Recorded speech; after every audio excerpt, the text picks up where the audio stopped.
Imagine you're chilling on your bed, you're wasting your time on your phone, and it's past midnight, only to be surprised by the sudden appearance of this. Nope, not on your phone, but in front of you in your room.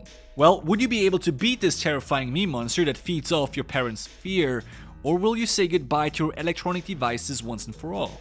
Well, in this video we will follow how a teenage YouTuber is nearly killed by a meme, discuss the mistakes she makes, and look for possible alternatives in an attempt to beat Grimcutty, the internet meme, in Grimcutty 2022.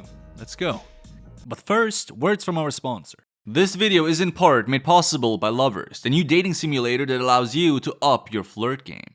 Lovers is a flirt game based on a swiping mechanism of renowned dating apps. You swipe, you match, and you chat. The longer you chat and the better the answers are that you pick, the more success you will have. As you can see, Victoria and I get along pretty well. She sends me some photos as well sometimes. Not saying that I'm the only one, but I guess I picked the right answers here and there. But that is not the whole point, my friends. You see, the dialogues in Lovers were curated by professional copywriters and storytellers. There is a lot of storytelling going on, which makes this actually a pretty fun experience. At the very start of the game, you can pick a bunch of interests so that the matches you receive actually align with your personality. Simulate real-life conversations, fix your confidence, and get ready for the real life with Lovers. It's completely free. Download the game to your phone, check out how it works, and with our link in the description, you get a starter bonus as well. Thank you, Lovers, for backing up the channel. The movie begins with a mother worried about her son's internet activities. Seems like the trust was broken when she found a box of Kleenex next to his bed a few days ago. Meanwhile, her son spots a terrifying monster just out on their lawn. He runs into the kitchen, grabs a kitchen knife, and is prepared for the worst. He storms into his mother's room, clearly in distress, and threatens to stab her.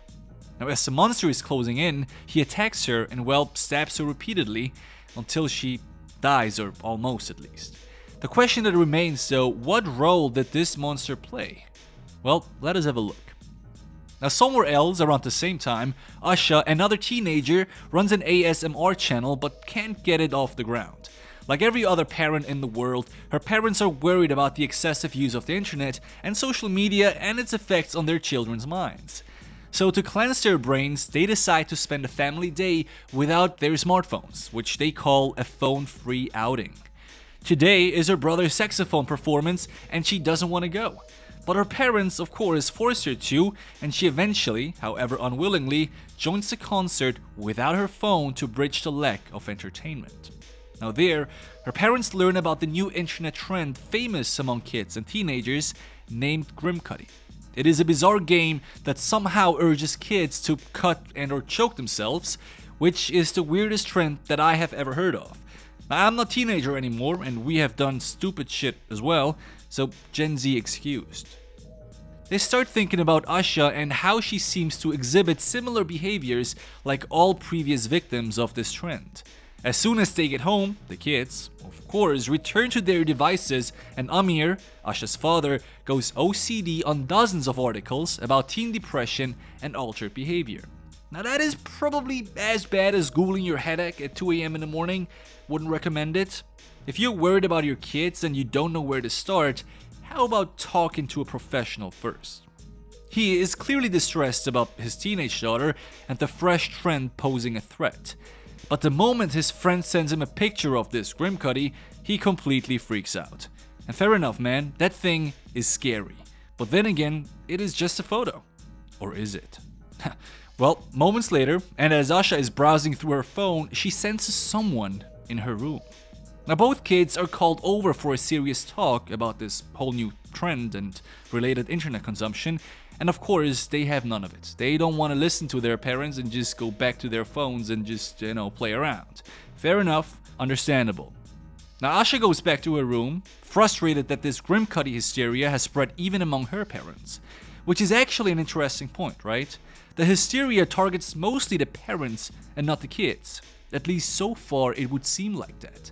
This is further backed up when Asha's parents are notified of a friend's kid who had harmed himself because of that Grimcutty challenge. Now they freak out even more. But what exactly is this Grimcutty challenge? Well, apparently it is a mobile phenomenon that has this scary looking face appear and urge you at the same time to either harm yourself or someone else. If you fail to do that in a given time frame, I guess, you will run risk of being the next victim of Grimcutty. He will visit you and kill you. During the night, Asha is urged downstairs by a midnight hunger attack and ventures into the kitchen for a snack. But then she is surprised by this. Welcome Grimcutty to the show. Fair enough, I wouldn't want to meet that thing in the middle of the night either. So she screams her lungs out, wakes up her parents, and is just rescued in time. Now let's take a note of that butter knife in her hand. We will talk about this later. The parents call in the police and they reveal that this has been happening to other kids as well. Hallucinations and well, everything that just happened. However, everyone thinks that this is just an internet challenge and that the kids are harming themselves because of that without any interference of a third party, aka Meme Monster, coming to life. Later that night, Amir, being the caring boomer that he is, takes away all of Asha's devices to stop her from hurting herself. Little did he know how much of a further escalation this would cause. The following day, the parents devise a new solution to save their kids from this hysteria. They introduce them to the detox box.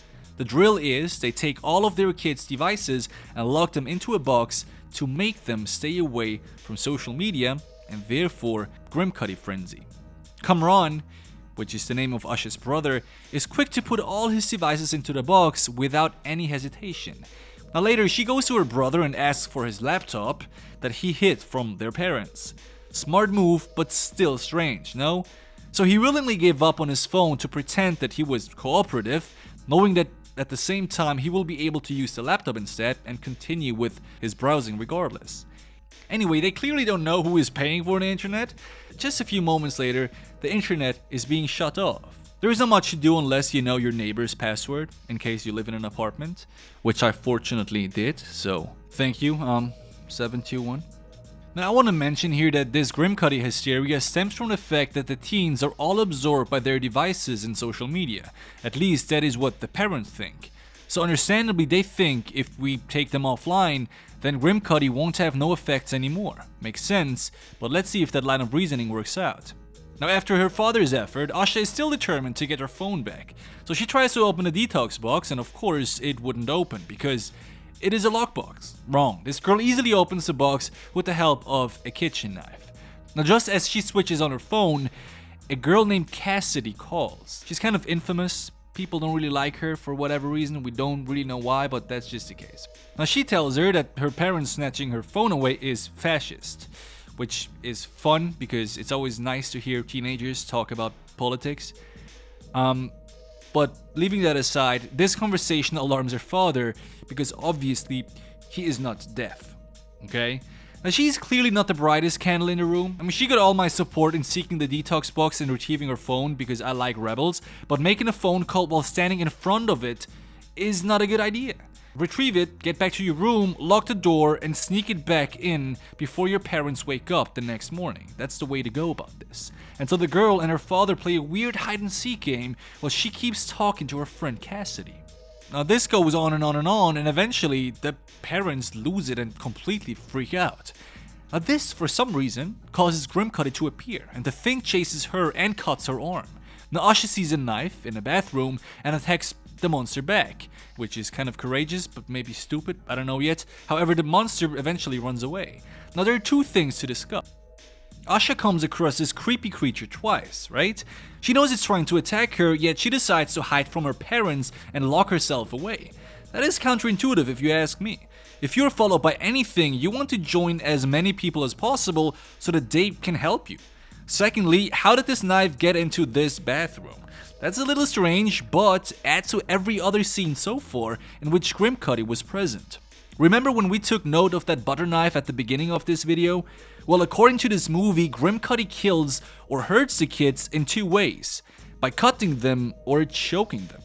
So it seems like he uses present, sharp objects to confuse the parents and make it seem like the kids hurt themselves. We will explore this in more detail in just a moment, but this thing is quite sophisticated if you ask me. Now after the attack, Asha screams her lungs out and attracts her parents. They find her in the middle of a mental breakdown and witness the injuries she had supposedly caused herself.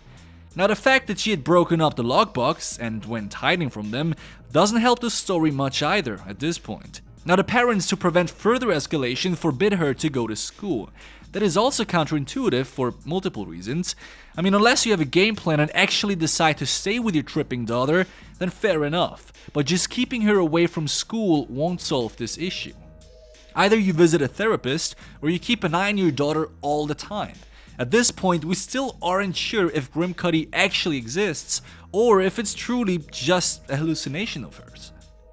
On the next day though, she goes back to school and realizes that half the school is empty, sort of proving that the hysteria has widely spread, and to me personally evidence that other parents deal with similar stuff compared to Asha's family.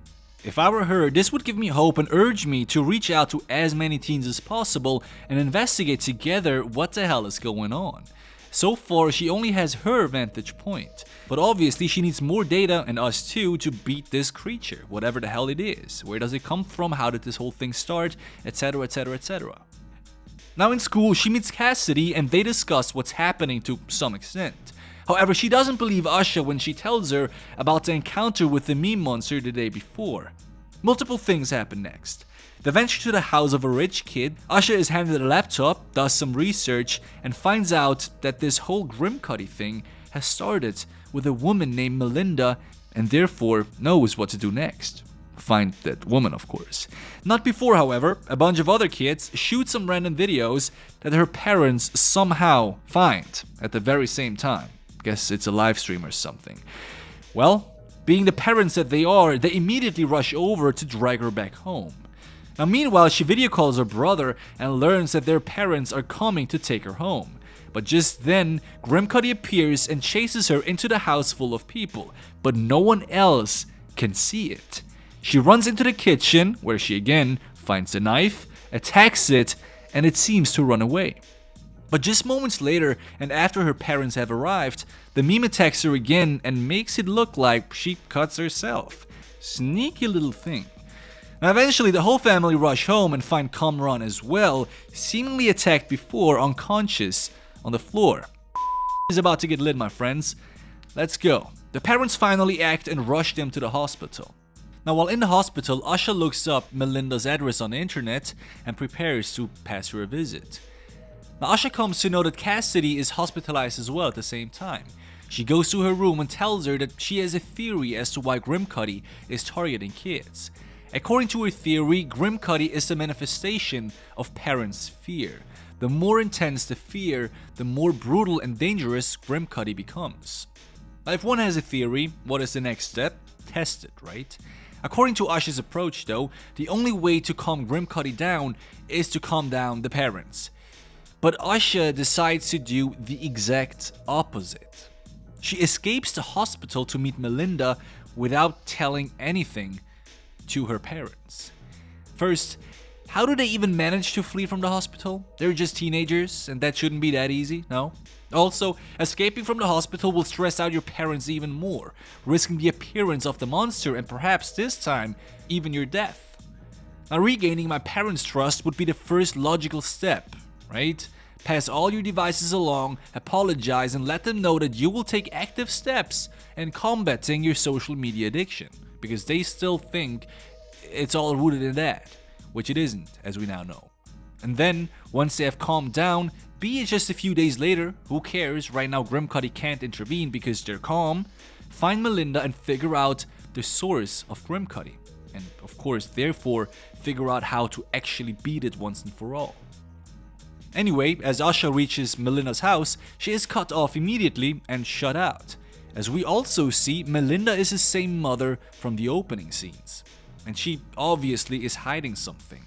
Asha senses the same thing and is determined enough to trespass Melinda's house, get to her son Brandon's room, and finds out that the poor boy is locked in for God knows how long. Looks like him being locked away makes it easier for his mom to keep her anxiety in check and therefore the appearance of the monster. However, as Asha finds Brandon, Melinda's fear skyrockets again, prompting the meme monster to return. proving that for some odd reason that still makes no sense to me, it's indeed the parents' fear that govern its existence. She throws our teen out of the house just the moment her mom arrives. Now Asha tries to reason with her mom, but to no avail. Suddenly though, she barges into the house, asks Melinda about Grimcutty, and has her freak out even more. Now in my opinion, okay, all of them should shut the hell up for a second and consider the insane potential of Xanax to beat this thing. If fear is a driving force, then how about doing it the chemical way? Not condoning drug abuse, but this seems to be a pretty good situation to indulge in some pills, my friends. You know, anything that alleviates you from any fear. Now during this whole mess right here, Asha's mother realizes that once the parents relax, Grimcutty goes away. Now meanwhile in the hospital, Amir looks through Kamran's laptop and finds some really dark stuff on there. And you know what that means, right? Fortunately, Asha's mother reaches the hospital just in time and tries to calm down her husband. She tries to explain what is happening, but he gets just more furious by the second. During this argument, Kamran runs away from his room, causing Amir to frantically chase him as if he was the bad guy. Now while searching for his son with the sedative in his hand, Amir comes across Asha, who purposely provokes him to have Grimcutty appear. Looks like she thinks she can take it hats on, which does not make any sense so far. Now as the creature appears, she stabs him multiple times, but to her surprise, nothing happens. Who would have thought? An invisible meme monster that is attracted by parental fears can't be stabbed to death. What a surprise. Just then, Amir joins the party again, still completely oblivious of what is going on, and then finally, Asha thinks, well, if I can't fight the monster, I may beat it with calming down my father first. So she does the next best thing. She stabs him. Yeah, she thought he will drop unconscious if she stabs him. Clearly, her dad, not unconscious yet, is peak level stressed right now, and so she comes up with a plan B, which is let herself be grabbed by the monster, have dad witness everything, make him understand that whatever she talked about during the past few days, all day every day, was real, and then pass him an IV of whatever sedative he holds in his hands. And boom, that's exactly what happens. Grimcutty beaten. Yeah, my friends, listen, a little bit more of a commentary this time. Excuse me if you were wishing for a proper beat video. We're gonna have 2 uploads next week. I hope you've enjoyed this one anyway. Hope you did. Drop a like if you did. Thanks for watching as always. Catch you guys again next week. Take care and binge another one.